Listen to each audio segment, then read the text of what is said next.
మా సెట్ లో కూడా అన్న చెల్లి రిలేషన్షిప్, నాకు నా అక్క నాతో నా రిలేషన్షిప్ గుర్తొచ్చింది. మా అక్క చిన్నప్పుడు నన్ను బాగా కుట్టి తని ముట్లేసి ఏదేదో చాలా వర్స్ట్ కేస్ అది. ఇప్పుడు ప్రొఫెసర్ అయిపోయింది, ఏం చెప్పలేము కూడా, తిట్టు కూడా లేము, నేను తిట్టగలను. బట్ సో ఈ సెట్ లో మా రిలేషన్షిప్ అలాంటిది,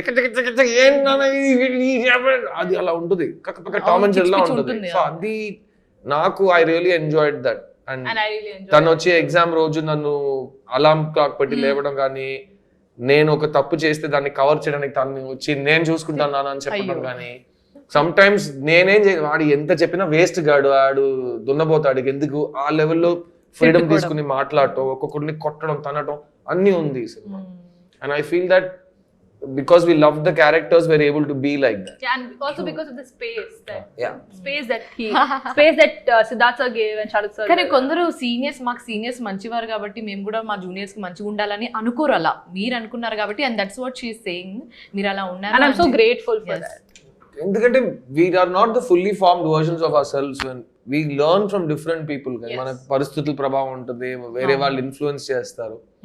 సో అలాంటిది ఐ థింక్ ఇట్స్ అబౌట్, ఒక సినిమాలో నేను మాత్రం ముఖ్యం కాదు, సినిమా ముఖ్యం, స్క్రిప్ట్ ముఖ్యం, ప్రొడ్యూసర్ బాగుండాలి, ఇది అది ఫస్ట్ నుంచి మనకు నేర్పిన విషయాలే మనం ఫాలో చేస్తాం. ఈ మూవీలో 3 BHK కొన్నారా లేదనేది అది మాకు సస్పెన్స్, ఆ July 4th కి రివీల్ అవుతుంది. కానీ మీరు మీ లైఫ్ లో, రియల్ లైఫ్ లో ఒక ఇల్లు కొన్నప్పుడు ఆ ఫీల్ ఇందులో క్యారీ అయిందా? నాకు జస్ట్ ద ఫ్యాక్ట్ దట్ ఈ సినిమా షూట్ చేస్తున్నప్పుడు నేను అలాంటి ఒక ఇల్లు కొన్నాను అనేది అమేజింగ్ కదా, కోఇన్సిడెంటల్ గా. బికాజ్ ఇంత వయసు అయింది, ఇప్పుడు దాకా మా పేరెంట్స్ అయితే గివ్ అప్, ఈ జన్మలో ఇల్లు కొన్నాడు, సిద్ధార్థ్ అండ్ ఫ్యామిలీ బోర్డు మనం ఉన్న వరకు మనం చూడం, అలా ఫిక్స్ అయిపోయారు వాళ్ళు. సో అలాగే పెళ్లి గురించి కూడా అనుకున్నారు అనుకో.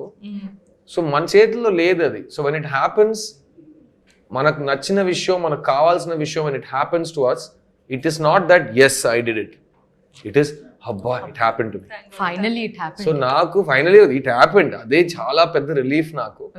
అండ్ సో నాకు నా అద్దు మై సోల్మేట్ దొరకటం కానీ అదంతా it's my greatest good fortune. So మంచిది జరిగినప్పుడు it will more good things will happen because of that. So I think similarly coming back to this film, when you select a good film in the writing stage, తర్వాత జరిగిన అన్ని విషయాలు positive గానే జరిగింది. That's how we all came together. And today, after we've seen the film, after we're getting ready to show it to the public, we're still so hopeful about it. Okay, great.